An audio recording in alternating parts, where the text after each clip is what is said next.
भनेको ठाउँ जहाँ ज्ञान र वैराग्यले ताली बजाएर भजन गाउँछन् श्रीकृष्ण गोविन्द हरे मुरारे भनेर। र आमा भक्ति के गर्छिन् त भन्दा छम छम ताता छ यहाँ नाच्छिन् भनेर यसरी व्याख्या गरिया छ।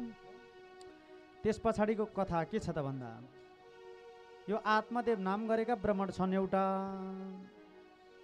एक पटक आत्मदेव नाम गरेका ब्राह्मणका के रहेछ त भन्दा ब्राह्मण अत्यन्तै मेहनती रहेछन्। गृहस्थी जीवनमा आफ्नो दिनचर्या बिताइरहेका आत्मदेव ब्राह्मण एक दिन के गरेछन् त भन्दा पुत्र छैन, जताततै यज्ञ गर्ने गराउने कोही पनि छोरो नभइसके पछाडि आत्मदेव धुरु धुरु धुरु धुरु रुन थालेछन्। गाउँ घरमा जाँदा यो त अपुत्र हो, यो बाहुनलाई बोलाएपछि हाम्रा पनि छोरछोरी हुन्न, यसलाई बोलाउने होइन भन्न लागेछन्। ल सुख छ र बाहुनका जातलाई, जजमान कमाउन पनि छोरो पाइदिनुपर्छ त्यहाँ। लौ न लौ यसको त स्वर्गको ढोकै बन्द हुन्छ, यस्तो बुढो भइसक्यो, यसले त अब छोरछोरी पनि पाउन्न, यो अपुत्रलाई हामीले किन पण्डित बनाउने भनेर सबैले घृणा गर्न थाले। अनि आत्मदेव धुरु धुरु धुरु धुरु रुन्छन्। उनकी पत्नी थिइन्, एउटी को थिइन् त भन्दा धुन्धुली नाम गरेकी पत्नी। उनी अत्यन्तै के थिइन् त भन्दा चञ्चल स्वभावकी थिइन्। रूपको घमण्ड सधैँभरि अहमता भरिएकी धुन्धुली थिइन्। अनि आत्मदेवले आएर के गरेछन् त भन्दा धुरु धुरु रुनी, ए बुढी छोरछोरी भएनन्, समाजमा सबैले अपुत्र भन्छन्, मलाई गाली गर्छन्, लौ न के गर्ने कसो गर्ने, ठिकै त छ केरा, झन् मेरो रूप बिग्रिन्छ, मेरो पेट बिग्रिन्छ बेबी पाएपछि, बच्चा पाएपछि, त्यस कारणले हुन्न, बच्चा पाउने होइन, यत्तिकै ठिक छ। बुढा तिमीले ल्याएका छौ, धेरै नल्याने, कहिले कहिले मुला अचार त ल्याछौ, अदुवा अचार ल्याउँछु, श्राद्ध गरेर खाइछु बसिछु भन्छ। टन्न मोटाइ छ बाहुनका जात, फेरि उस्तै गरे श्रीमानहरू दुब्लाएर सुकेर मरेर जालान्, श्रीमती डम्म बसेका छन्। कामै के हो त भन्दा त्यो अक्षता बिन्ने चामल हेर्ने, त्यही हो। त्यही पनि हैरान छ यहाँ होइन। घर छ के छ भन्छन् अरे गुरु भन्छन्। पहाडतिर गुरुले भन्नुभएको कि पहाडतिर बिहे गर्ने भने मधेसमा घर छैन भनेर सोध्छन् गुरु भन्दै हुनुहुन्थ्यो गुरुले। हो त्यसरी आनन्दले बसेकी छ, मोटाएकी छ, खाएकी छ, आनन्द छ सबै। कहीँ केही गर्नु परेको छैन, पैसा बन्यो, श्रीमानले पैसा लिएका छन्, अचार बनाउनु पर्दैन, बेला बेला अचार ल्याएर तिनीले ल्याउँछन्। सिधा दान गर्दा रहेछन्, आलु तिनीले ल्याएका छन्, सिमी फरी एउटा घरमा सिमी फल्दो रहेछ, त्यहाँबाट सिमी लिएर आएछन्, अर्को ठाउँमा फेरि साग फल्या रहेछ, साग हालिदिन्छ। आनन्द छ, हर बाहुनका जातलाई कति आनन्द होला। अनि खुसीले बसेकी थिइन्। अनि आत्मदेवको के भयो त भन्दा मन अत्यन्तै क्रोधित हुन थाल्यो, रुन थाल्यो। लौ न के गर्नु कसो गर्नु, सन्तान बिना त स्वर्गको ढोका छेकिन्छ अरे, मलाई तर्पण कसले दिने, मेरो लासमा आगो कसले लगाउने, मेरो क्रियाको बस्ने, त्यस कारणले होइन मलाई पुत्र चाहिन्छ भनेर तुङ्गभद्रा नाम गरेको नदीको किनारमा गएर आत्मदेवले के गरे भन्दा भगवानसँग के गरे त भन्दा ध्यान गरे, त्याग गरे, तपस्या गर्न थाले। आत्मदेवले म पानी नै खान्न, म सासै रोकेर के गर्छु त भन्दा होइन भने मलाई के चाहियो त भन्दा पुत्र चाहियो, छोरो चाहियो। त्यतिकैमा ध्यान गरेर बसिराखेका थिए। टुक्लु टुक्लु टुक्लु टुक्लु हिँड्दै एकजना ऋषि आइपुग्नु भयो। अहो तिमी को हौ त भन्दा हे प्रभु म आत्मदेव हुँ, विदर्भ नामको नगरमा म बस्छु, आत्मदेव हुँ म, मलाई के छ त भन्दा पुत्र नभएर अत्यन्त दुखी छु भन्दा खै ल्याउ त तिम्रो हात हेरौँ भन्दा यसो जोगीले हात हेर्न थाले। ए बाबु किन तिमी दुखी छौ भन्दा हे प्रभु मेरो सन्तान छैन, मेरो सन्तान कहिले हुन्छ हेरिदिनुहोस् त पहिले भनेर हात देखाउँछन्। अहो आत्मदेव तिम्रो सन्तान त अहिले मात्रै होइन 7 जुनी पछिसम्म छैन। अब भयो झन् यो जिनलाई छैन भनेर धुरु धुरु रोइराखेको 7 जुनी छैन भनेपछि अब त्यो के गर्ला, छाँगाबाट खसे जस्तो भयो, धर रुन्छन्। अब त्यसको विकल्पै छैन केही, छैन सन्तान, नभएको सन्तान कहाँबाट देऊ भन्नुहुन्छ। अनि प्रभुले तिम्रो सन्तानै छैन, 7 जुनीसम्म छैन, अहिले 1 जुनी 2 जुनी मात्रै होइन 7 जुनीसम्म छैन। अहो प्रभु हुँदै हुन्न, मलाई सन्तान चाहियो चाहियो चाहियो भनेर बिजोग फेरि जातिवृत्ति गरेपछि लौ त खा भनेर दिन त परेन। फेरि आफ्नो भक्त मर्न लागेको कसले देख्न सक्छ र, यो अहिले हाम्रा उठिरहेका छन्, त्यहाँ हाम्रो मलाई धौ भइरहेछ। मेरा जजमानलाई गऱ्यौँ भने त्यता फ्यान लगाइदियो है, बरु मलाई पर्दैन भन्छु मैले बेला भने हो होइन, भले कता गइसके। अब कमजोर छन् बरा, तै पनि धर्म गरेका छन्, यी हामीलाई ल्याएछन्, यसरी राखेका छन्, तपाईँहरूलाई कथा सुनाउन पाइया छ, यो पो हो त भक्ति भनेको। अनि धुरु धुरु रोएर हे प्रभु यदि हजुरले मलाई के गर्नुहुन्छ भन्दा कि मलाई पुत्र वरदान दिबक्स्योस्, हजुर त सन्यासी हुनुहुन्छ, गुरु हुनुहुन्छ, ऋषि हुनुहुन्छ, त्यागी हुनुहुन्छ, तपस्वी हुनुहुन्छ, हजुरले मलाई सन्यास अर्थात् सन्तान वर दिबक्स्योस्, होइन भने म यहीँनेरि मर्छु, पासो लगाएर मर्छु भन्न लाग्यो। म यहीँनेरि प्राण त्याग गरिदिन्छु, म मर्छु। भनेपछि ए बाबु छैन तिम्रो सन्तान एक जुनी मात्र होइन अरू 7 जुनीसम्म सन्तान छैन होइन कि त सन्तान दिन्छु भन्नुहोस् होइन भने म मरिहाल्छु भनेर मर्नको निम्ति तयारी हुन थाले। बडो गाह्रो छ बाहुनका जातलाई पनि के गर्नु। भोलि पाल्ने कोही पनि छैन छोरो भन्न पाएको छैन सबैलाई त हुन्छ सन्तान नभएपछि पिर भएकाले भएर कति पिर छ त्यो तपाईँहरूलाई थाहा होला होइन। यता उसले त भन्दा भाँडोले त भन्दा अगुल्टो लिएर ला भनेर दिन्छ छोराछोरीले त्यो वेदना त आमाहरूलाई पो थाहा छ त भएकालाई नभएकालाई नभएर पिर भएकालाई भएर फेरि पिर। अनि के भयो त भन्दा आत्मदेव त्यति अत्यन्तै गरिसके पछाडि मर्नुभन्दा बौलाउन निको मेरो भक्त यसरी रोइराखेको छ कराइराखेको छ होइन यसको प्राणै जाने भयो भनेपछि ल ठिक छ म एउटा फल दिन्छु यो फल लिएर तिम्रो श्रीमतीलाई खुवाउनु तिम्रो सन्तान हुनेछ भनिदिई बक्सोस्। अनि खुसी भएर आत्मदेव नाच्दै गाउँदै लौ अब मेरो छोरो हुने भयो भनेर त्यो फल लिएर घरमा आए। घरमा आइसकेपछि भन्छन् त्यो ढुस्स परे घरकै बुढी फेरि बाहुनका जात कहीँ के गर्नु छैन कसो गर्नु छैन घरमा आयो फेरि त्यो कहिले उखर मौली त्यो टन्न मोटाइ छ यस्तो लुरे बाहुन केही छैन कसो छैन न ज्यान छ न के छ भनी छ के छ हेपी छ आफ्नो बुढालाई हेला गरी छ दुःख दै छ दिन्छे दिन्ने दिन्ने दिन्ने दिन्छे दिन्ने हो हाँस्नुहुन्छ है गुरु होइन रे। अनि खुसी भएर त्यो फल लिएर प्रभुले के गरिबक्स्यो त भन्दा लौ न अब घरमा जानु पर्यो मेरी श्रीमतीलाई खुवाउने मेरी श्रीमतीले छोरो पाउने आहा हुर्किन्छ मैले मेरो लाला भन्दै हुर्काउन पाउने यसरी नचाहेर मैले फोटो खिच्छु यसो गर्छु उसो गर्छु हुन्छ नि फेरि अलिअलि हुन्छ र हुँदै नभए त फेरि पहिल्यै कल्पना हेर्नु न भैँमा भाँडामा गराउँछु भनेर यसो गर्छु छोरालाई उसो गर्छु मेरो छोरो यस्तो हुन्छ उस्तो हुन्छ ऋषिले दिएको फल अब बाहुन भएपछि अब पत्याउनु पनि पर्यो भगवान्का तपस्वी त्यागी ध्यानीहरूका आशीर्वचनहरू पत्याउनु पनि पर्यो। घरमा फल लिएर आत्मदेव गएका थिए भन्छन् बेलुकातिर ए मेरी श्रीमती धुन्धुली यता आऊ त भन्दा किन भन्छ फेरि उता भन्दै भन्दैन यहाँ आऊ न आऊ भन्छ फकाउनु छ फेरि अब खान्न भनिदियो भने क्यार नि फेरि पाउने उसले हो आफूले होइन राख्ने उसले हो पेटा हुर्काउने त्यसैले हो आऊ न यता आऊ एउटा कुरा छ भन्छ फेरि किन है भन बुढा भन्छ फेरि उसले यत्र दिन कहाँ हराएको थियो बोल्दिनँ म भन्छन् यहाँ तिमीले ल्याएको मुलाको अचार पनि सक्यो आलुको अचार पनि सक्यो दाल ल्याएका थियौ कति अक्षता मिसाएका दाल बिन्दै त्यही पनि खाएर सकिसक्यो कता गएको थियौ त नि भन्छ फेरि यहाँ आउनु एउटा काम छ भन्दा हजुर भन ए रानी मैले छोरो पाउने एउटा जुक्ति लिएर आएको छु नि भनेर भन्छन् छोरो पाउने जुक्ति हुन्थ्यो भने बिहा केला गर्थे नि त सबैले भनेर भन्छ फेरि पत्याउँदिने धर्म कर्म पटक्कै बाहुन त्यस्तो छ बुढी फेरि धर्मको ध्वज छैन फेरि त्यस्तैलाई त्यस्तो पर्ने कि फेरि यताउता देखिन्छ नि गाउँघरतिर देखिया छ जतिको असाध्यै कोही हुन्छन् हाम्रो जजमान जस्ता मिलेका जोडीहरू होइन भने बुढो अत्यन्तै सोझो बुढी फेरि चरिफाइ त्यत्तिकै बुढी अति सोझी हुन्छ बुढो फेरि 3 नबज्दै टाउको भुइँमा टाउको गराएर आउने फेरि बुढो त्यस्तैलाई फेरि कठै दैव भनेर के हार्नु त्यस्तै पर्छ फेरि। अनि नजिकै आइन् ए मेरी पत्नी लौ न यो फल खाऊ भन्दा हुन्छ ओहो कसले दियो भन्दा एउटा ऋषिले दिनुभएको हाम्रो पुत्र हुन्छ रे यो फल खाइसके पछाडि तिमीले यो फल खाऊ है खाऊ म तिमीलाई स्याहार सुसार गर्छु ल अब सन्तान हुने भयो भनेपछि ल हुन्छ खान्छु भनेर भने। अनि यसो रुममा गएर सोचेकी थिए बुढोले आज फल खाने भनेको छ यो मैले खाएँ भने के हुन्छ त भन्दा बा मार्नलाई खुवाउन लाग्यो यो बुढोले मैले छोरी पाइनँ भनेर छोरी पाइनँ भनेर यो बुढोले मार्नलाई मलाई खुवाउन लाग्यो कि म मरिसकेपछि अर्की बिहे गरौँला बनाएको कि भन्छ फेरि।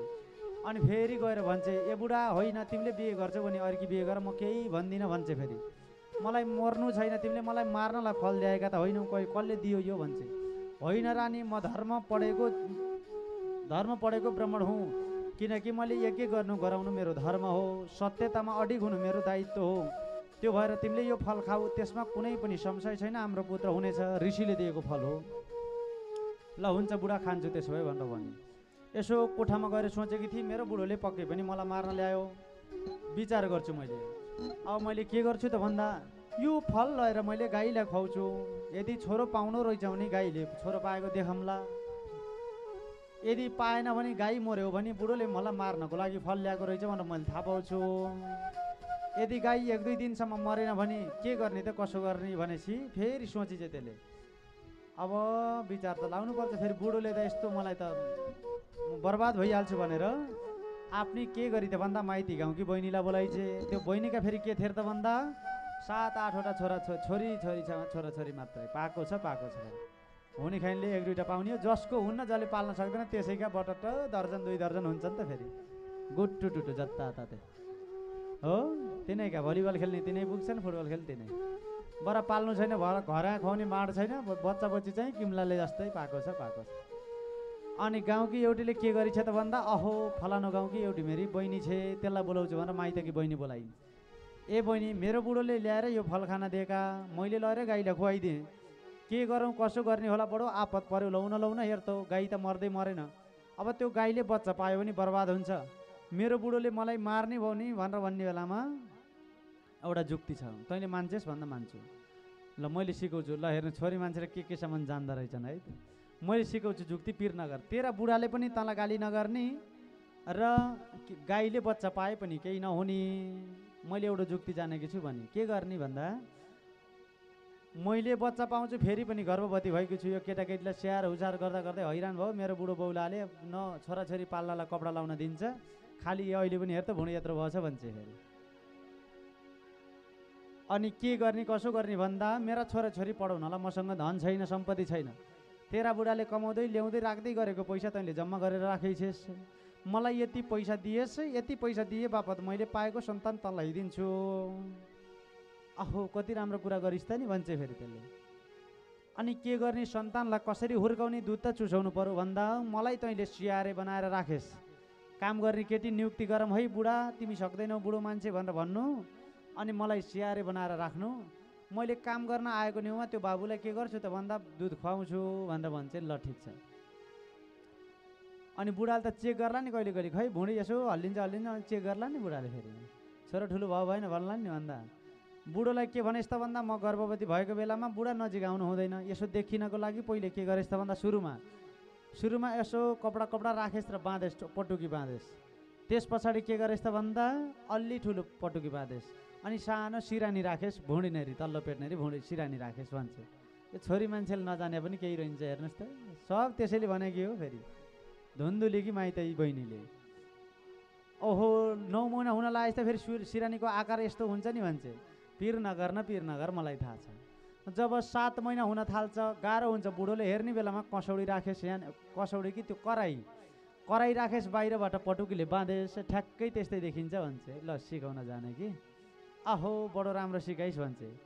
गर्दा समय बित्दै गयो, ए मेरी बुढी भन्दा हजुर बुढा कस्तो गाह्रो भएछ भन्छ। त्यसले नाटक गर्न बेरै छैन, फेरि कठै त्यो छोरी मान्छे जात आज पकाउन जाँगर छैन भने आज बजार गएर पिज्जा खाम बुढो भन्नलाई धौ हुन्छ भने कस्तो गाह्रो भएछ, यता ढाड दुखेर के भएछ भन्नु पर्यो। अब बुढाबुढी सँगै छन् भने त्यही भन्ने होइन नि, हुसुक्क गएर खाटा गएर सुत्ने, सासूलाई केही पनि, सासूले पकाइसके पछाडि बल्ल बुढो आइसकेपछि खाऊ नखाऊ भन्दाखेरि सासू आमाले खाइसके भने गएर खायो, फेरि गरे हुन्छन् के अरे। अब त्यही त हो नि, उता पनि त्यस्तै गर्छन्, ती यसै त्यतै गर्दो रहेछन्। भागवतमा धुन्धुलीले गरिन त गाह्रो भएको छ बुढा, अत्यन्तै गाह्रो भएको छ भन्छ। अहो मेरी सुत्केरी, मेरी श्रीमती सुत्केरी झन् भन्दैछ, डम पकाएछ, मिठो ल्याएछ, कुरौनी बनाएछ, खुवाएछ, झन् मोटाएर डुम्म भइछ बुढी त। ल गर्दा 7औं महिना भयो, त्यो गाईले दुध दिन्थ्यो, दुध दिन गाईले छोड्यो र यतापट्टि के भयो त भन्दा धुन्धुलीको अब 8-9 महिना हुन थाल्यो, गर्भवती भयो कि आफ्नी बहिनी, ए बहिनी यति महिना हुन थाल्यो, के गर्ने कसो गर्ने भन्दा नआत्ते म छु भनेर यताबाट 9 महिना हुन थाल्यो, पेटमा कराई लिएर राखेकी थिए।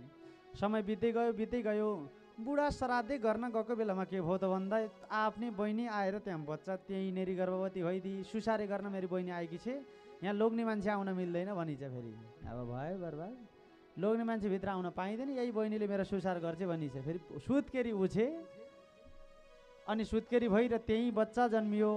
अनि उसले के भन्छ त भन्दा बिचरा सुत्केरी भएकी बहिनी चाहिँले म स्याहारे हुँ सुसारे हुँ भन्न थाली र कालान्तरमा त्यसको घरमा गएर केही धन दि जम्मा गरेर पोको पारेर राखेका। फेरि भन्छन् नि कहिले बाहुनी चाहिँ रहेछ है भन्छन्, कहिले मान्छे लोभ गरेपछि भन्छन् भन्नु है, त्यसो पो भन्छन् त नि, बाहुनी रहेछ है भन्छ, लोभी बाहुन भन्छन् बरा क्यार हुन्छ नि बाहुनले पनि। दिदी जजमानले एक ठाउँ गएर एउटा कर्म गरिसकेपछि टन्न 2-4 दिन खान पुगोस् न लाउन पुगोस्, नगतिले पुग्या छैन भन्ने खाना आनन्दले पुग्छ, चामल पनि दिन्छन्। अब सुत्नलाई कपडा छैन भने ढोसेना पनि बेला बेला दिइहाले हुन्छन्।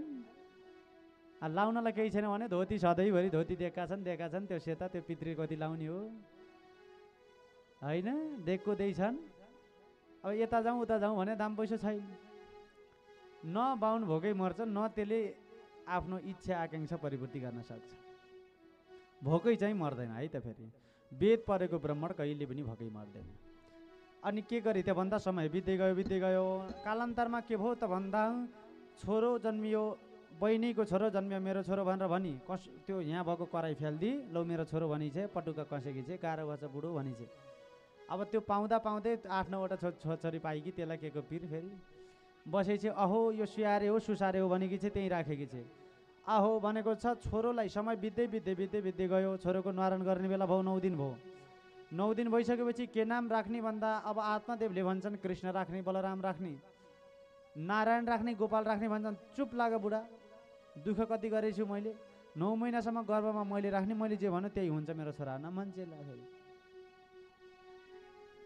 अनि अहो अहो के गर्ने कसो गर्ने, ल ठिकै छ त्यसो भए तिमीले जे मन लाग्छ त्यही नामले बोलाऊ भन्दा मैले मेरो नाम धुन्धुरी हो, मेरो छोराको नाम के राख्छु त भन्दा धुन्धुकारी राख्छु भनेर भन्छ। ल हेर्नुहोस् त, छोरोको नाम धुन्धुकारी, बुढी आमा धुन्धुली, छोरोको नाम धुन्धुकारी।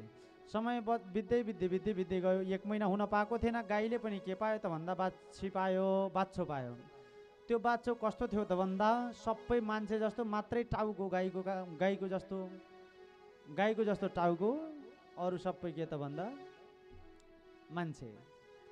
अनि त्यो गाई अत्यन्तै राम्रो सुन्दर अति पवित्र।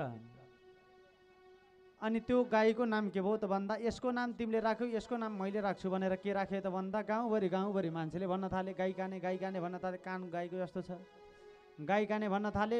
तर आत्मादेवले बोलाउँदो रहेछन् गोकर्ण भनेर बोलाउँदो रहेछन्। कर्ण भनेको कान, गो भनेको गाई।